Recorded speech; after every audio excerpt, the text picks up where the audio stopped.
Chosen one, the unrest you have been carrying is not something wrong with you. It is something right with you finally getting loud enough to be heard. For too long you have called it discontentment. You have called it ingratitude. You have called it the thing you should pray harder to silence. But that voice in the back of your spirit, the one that will not let you settle into the same chair anymore, was never your enemy. It was your assignment trying to find you. And the reason you cannot stay where you are is not because you failed where you are. The opposite. It is because you finished the assignment of this season so completely that heaven cannot leave you here any longer. God said move, not as punishment, as graduation. The door behind you was your classroom. The door in front of you was carved before you were born by the hand of someone who knows the architecture of your destiny better than you do. You were not designed to be planted, chosen one. You were designed to be sent. This message did not arrive in your life by accident. Sit still, receive it. The moving has already begun. Before we go any further, one quick thing. Everything in the next half hour is free. But if at some point your spirit tells you there is more you need, the path is in the description and the pinned comment below.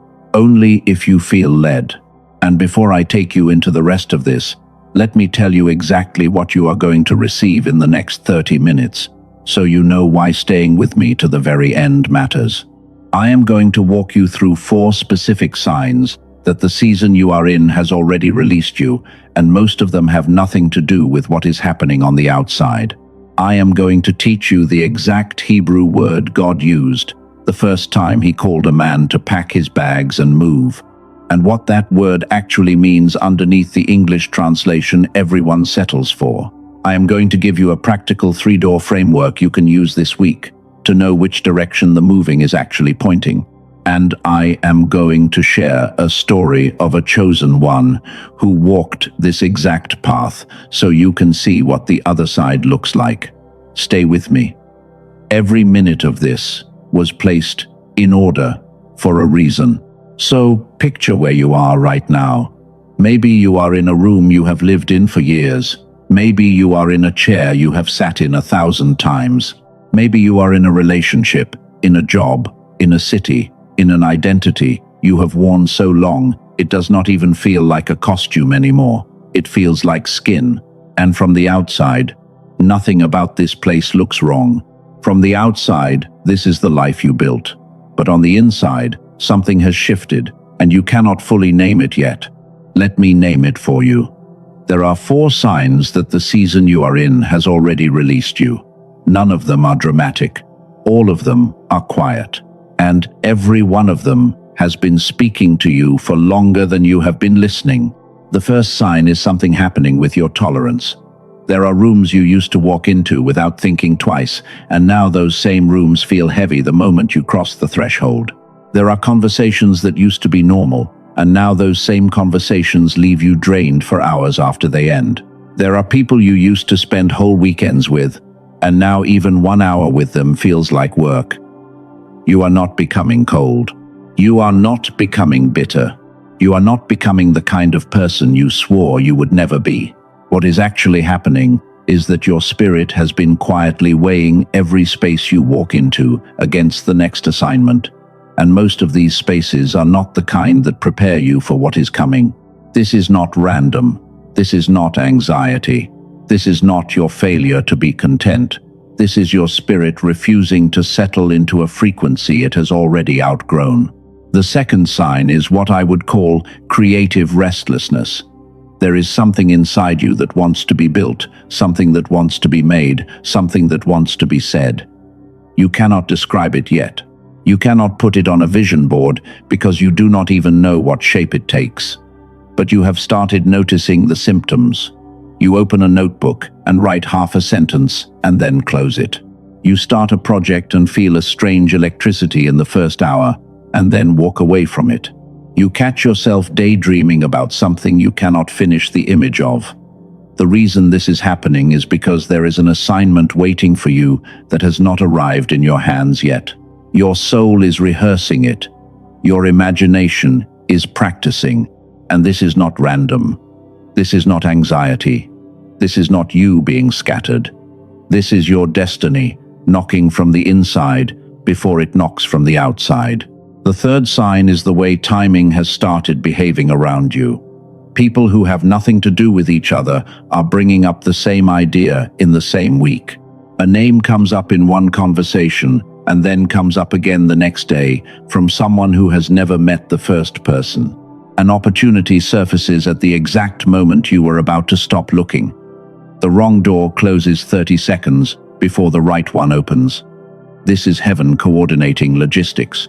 This is the kind of choreography that only happens when a chosen one is about to be relocated. And this is not random. This is not coincidence. This is not your imagination running away with itself. This is the timing of the next season, already calibrating around you, even before you have agreed to walk into it. The fourth sign is a single word, or a single phrase, or a single line from a song that keeps surfacing in places that have nothing to do with each other. You hear it in a sermon. You see it on a license plate. You read it in a book you picked up by accident. A stranger says it in a coffee shop while you are standing behind them in line. The first time, you think nothing of it. By the third time, you start paying attention. What is happening is that the new assignment has a name, and heaven is teaching you what to listen for. This is not random. This is not coincidence. This is not your mind making patterns out of nothing. This is the assignment introducing itself to you in the language it knows you will eventually hear. 4 signs, none of them loud, all of them speaking. Every one of them telling you the same thing in a different language. The season is over. The moving has begun. And these are only the surface. To understand why all of this is happening, we have to go back. Because what is happening to you right now is not new. It is older than you. It is older than your country. It is one of the oldest stories ever told. Before we go back, honor what was. Before we talk about leaving, let me say something almost nobody says first. The season you are about to step out of was not a mistake. It was not wasted time. It was not punishment. It was not God forgetting about you.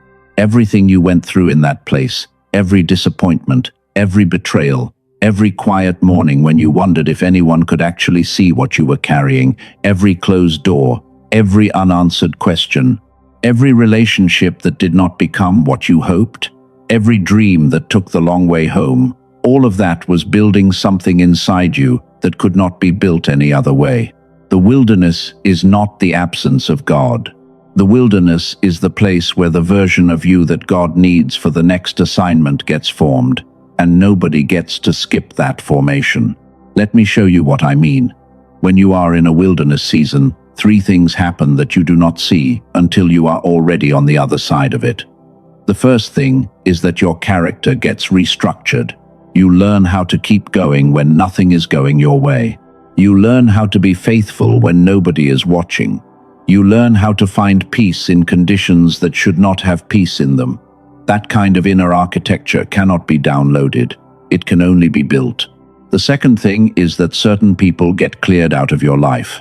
Not because they were evil, not because you failed them, but because they were wired for a season you were leaving, and they could not come with you into the next one. The third thing is that something inside you dies. Some version of yourself, some way of seeing yourself, some identity you had been using to navigate the world gets quietly removed. And you do not even notice it is gone until you go to reach for it, and it is not there anymore. That is the wilderness. That is what it was doing while you were complaining about it. There is a moment in the very beginning of the scripture that almost nobody preaches anymore. There is a man named Abram. He is 75 years old. He has built a whole life in a city called Haran. He has business. He has family. He has a reputation. He has neighbors who know him by name.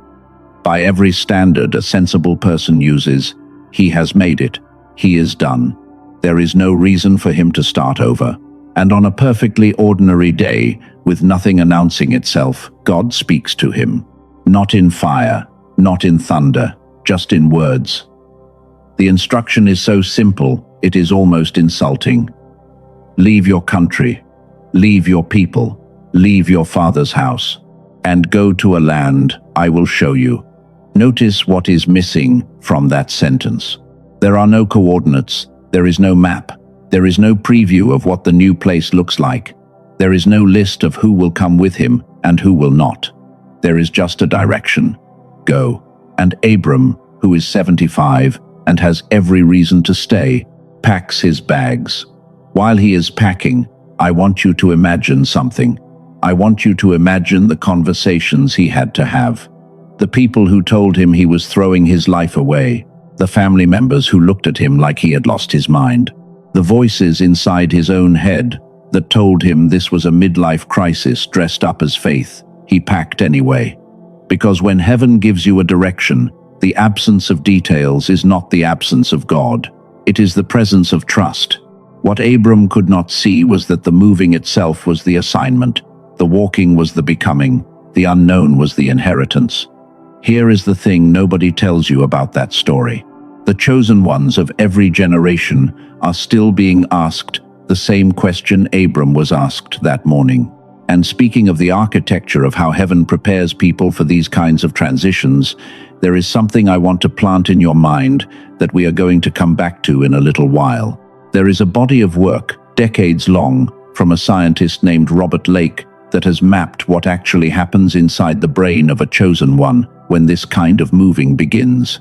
He found that the genius brain, the visionary brain, the brain wired for new territory, runs on a specific frequency. And that frequency gets quietly shut down by modern life, starting around age 7. Scientists call this the decline effect. Dr. Lake did not just identify it, he built an entire sequence of restoration for it. And what I am going to share with you later is only the first phase of what he mapped. Keep that in the back of your mind. For now, hold on to this. The wilderness was not the enemy. The wilderness was the workshop. And I hear the Father saying this clearly to anyone listening right now. My child, I let you stay long enough to learn.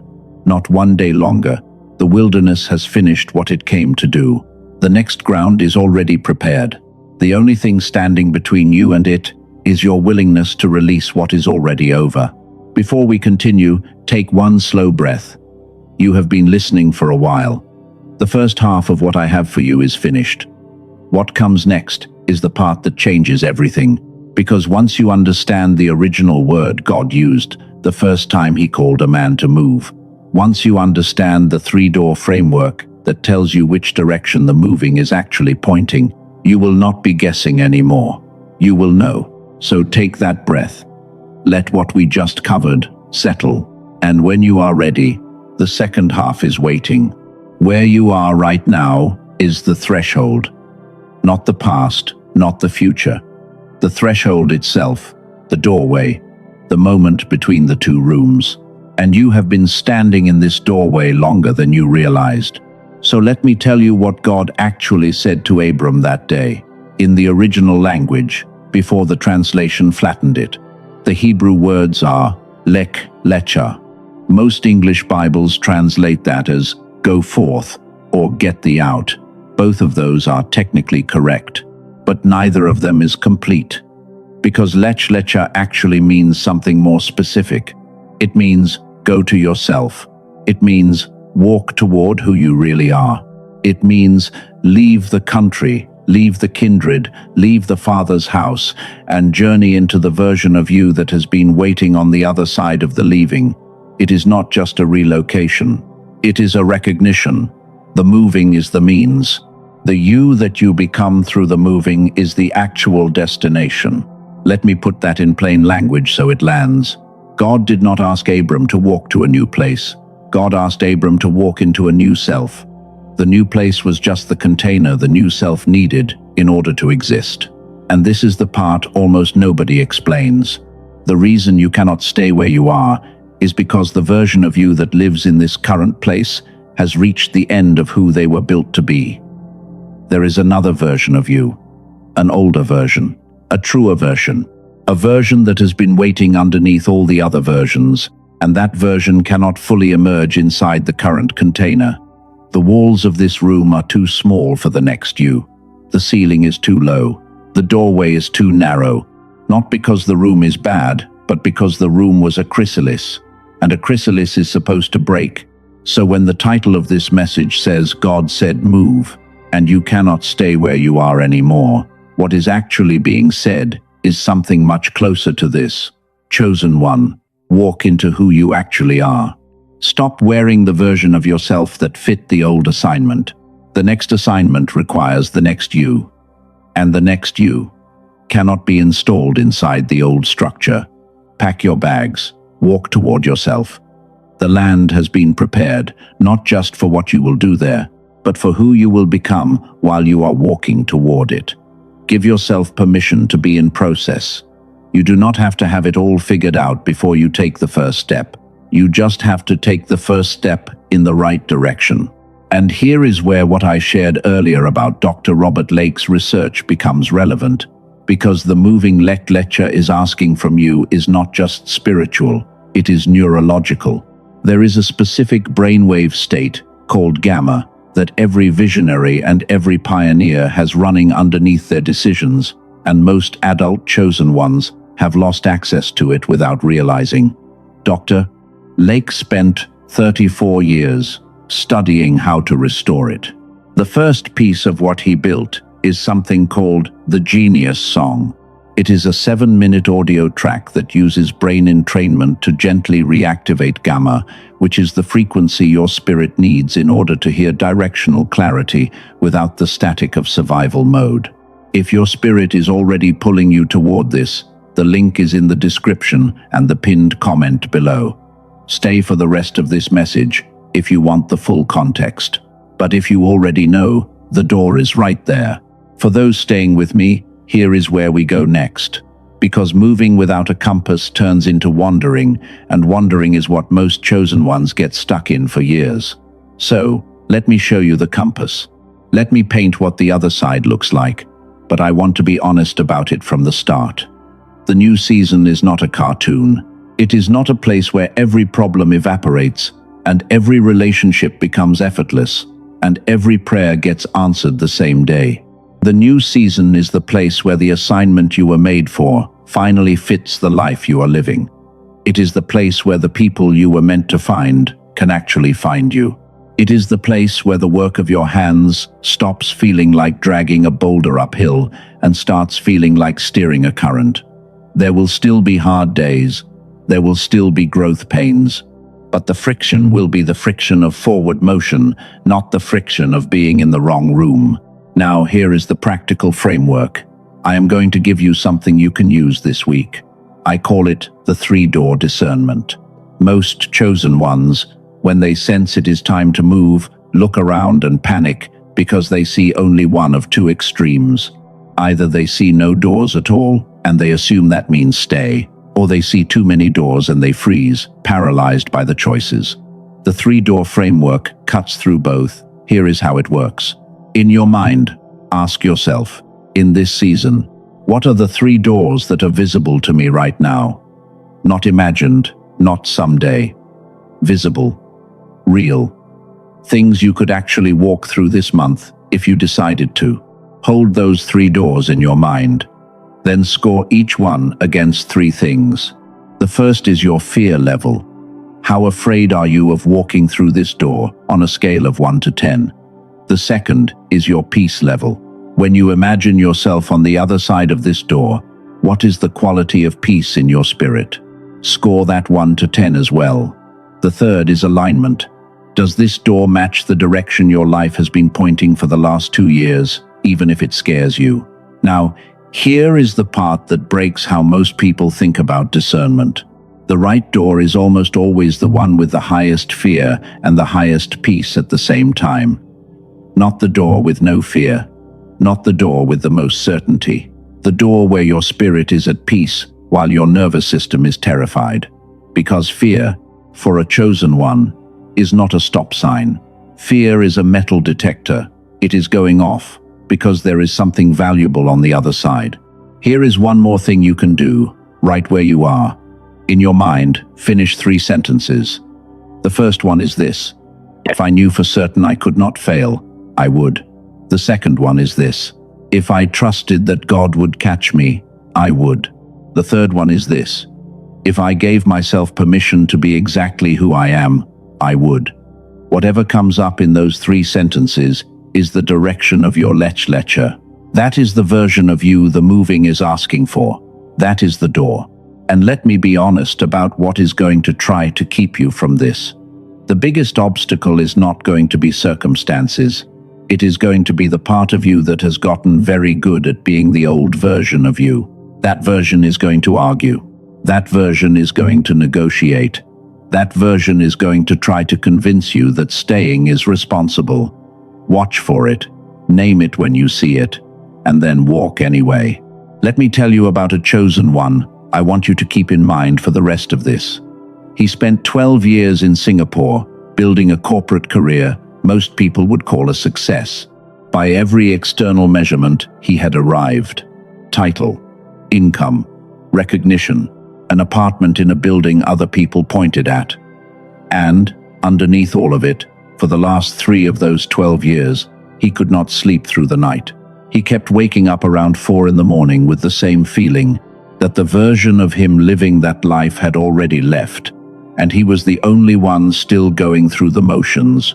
He resisted for 9 months. He listed every reason staying made sense. He told himself the restlessness would pass. The 10th month, he received what he later described as the clearest internal confirmation of his life. He quit. He moved to a smaller city, started something aligned with what he had always known he was made for. The first 14 months were hard, slower than he had imagined, but the right connections started arriving, not the ones he had been chasing in Singapore, the ones that fit who he was becoming. On the 18th month, he received the assignment that turned out to be the biggest of his life. He proved the assignment in the leaving before he received the harvest in the arriving. Before I can complete what God placed on my heart for you, I have to reveal one more thing, because without it, the moving you are about to do could become the kind of wandering most chosen ones get trapped in for years.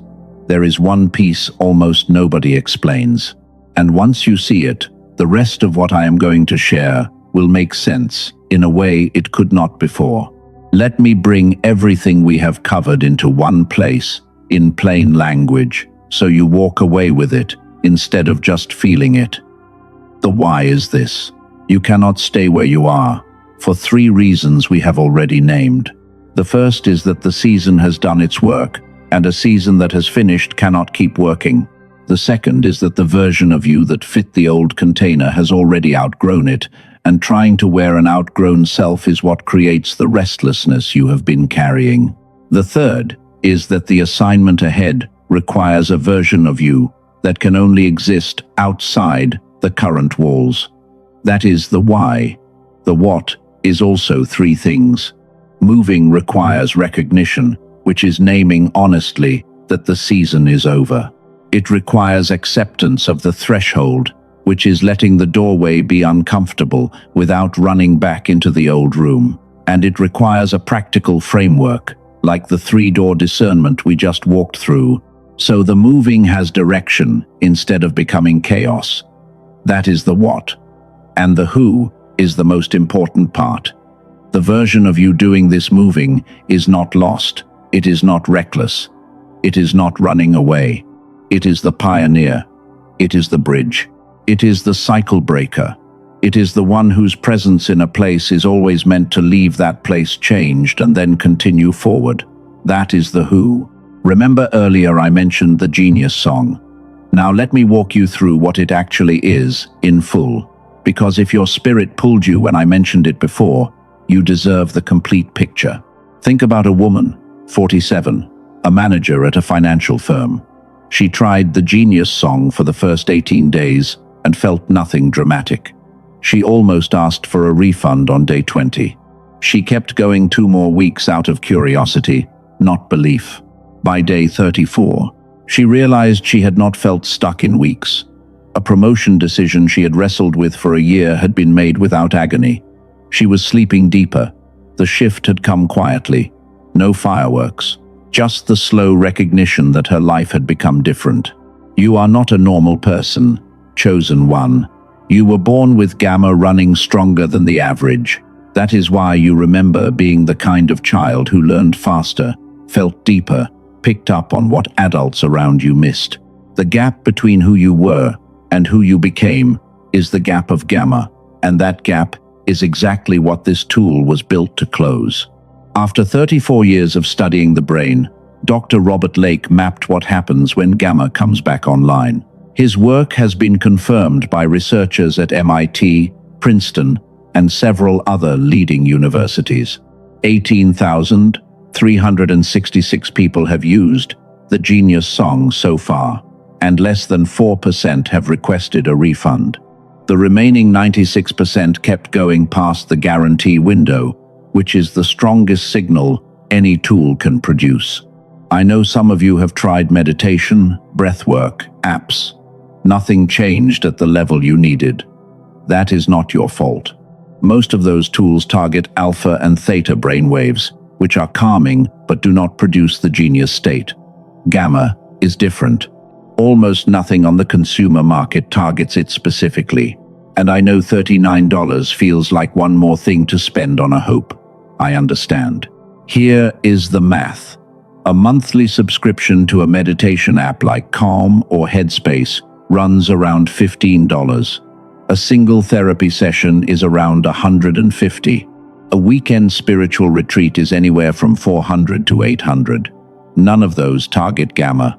The Genius Song was originally priced at $49. Dr. Lake reduced it to $39 one time for people watching messages like this, because he wanted it to reach the chosen ones who actually need it. When you order, you also receive 4 bonuses with a total value of $80 at no extra cost. There is the Genius Child Track for children before the decline effect hits, valued at $19. There is the original book that the film The Secret was inspired by, valued at $20. There is a guided visualization across 4 major life domains, valued at $29. And there is the 5-habit infographic for keeping gamma activated long-term, valued at $12. $80 of material, included with a $39 tool. And if you ever request a refund within 90 days, you keep all 4 bonuses anyway, as an apology for the time you spent listening. Every day gamma stays dormant is a day the directional clarity you need for this exact threshold stays muffled. The future version of you, the one who has already crossed into the next season, is looking back at this moment and asking the current you to make a decision that is not perfect, just aligned. You do not need to be sure. You just need to take the first step that is in the right direction. That is all the moving has ever asked of you. One thing I have to tell you before you search anywhere else. There are copies of the Genius Song circulating on Amazon and other platforms that do not contain the real brain entrainment technology. They are just audio tracks dressed up to look the same. The only place you receive the real product, with the full $80 of bonuses and the 90-day keep the bonus guarantee, is through the link in the description and the pinned comment below this message. Nowhere else. Take one slow breath with me. If you can, let your eyes close for a moment. The decision in front of you is not really about $39. It is about whether you believe the version of you on the other side of this threshold is real. If your spirit just said yes, you already know what to do. The link is right where I told you. Move only if you feel led. And one last thing, what I just walked you through is the first phase of what Dr. Lake mapped. He built a complete sequence, and gamma reactivation is where every chosen one begins. Not because someone is upselling you, but because the brain has to stabilize at one frequency before it can hold the next. The rest of the sequence reveals itself only when the foundation is in place, not a moment before. The next phase, including what is sometimes called destiny's embrace, arrives in the order it can be received. Before we close, do this with me. Wherever you are, you do not have to move from where you are sitting or lying down. Just bring your attention inward for a moment. In your mind, picture yourself standing at a threshold. Behind you, is a room you know every corner of. The walls, the light, the smell of it, the way the floor sounds under your feet. You have lived there a long time. In front of you is a doorway. You cannot see all the way through it. There is light coming through, but the room beyond is still forming itself as you look. And standing just inside that doorway, with their back turned to you, is the version of you who has already crossed. They are waiting. They are not impatient. They have known you would arrive eventually. Now, in your mind, feel the weight of one foot lifting. You are not leaving the old room behind. You are walking it home, inside of you. The threshold is not a goodbye. It is a graduation. And as you take the first step in your mind, let your breath out slowly. That is the moving beginning. Thank you for staying with me through all of this. I know it was a lot. I know some of what was said landed in places you did not expect. And I know it takes a particular kind of courage to listen to a message like this all the way to the end, especially when you know it is asking something of you. So before anything else, let me say this clearly. You did good work just by being here. Now, let me help you set something down. Whatever you carried into this message, the weight of the season you are leaving, the guilt of growing past people, the fear of being wrong about what you are sensing, you can lay it down now. It has done what it was supposed to do. It got you to this exact moment. You do not need it for what comes next. And I hear the Father saying this clearly over you. My child, you are the pioneer. You are the bridge. You are the cycle breaker. You are the wanderer with a destination. I did not bring you this far to leave you here. Pack your bags. The land I prepared for you is already waiting. You are committed. You are commissioned. You are sent. The door is open, chosen one. Walk.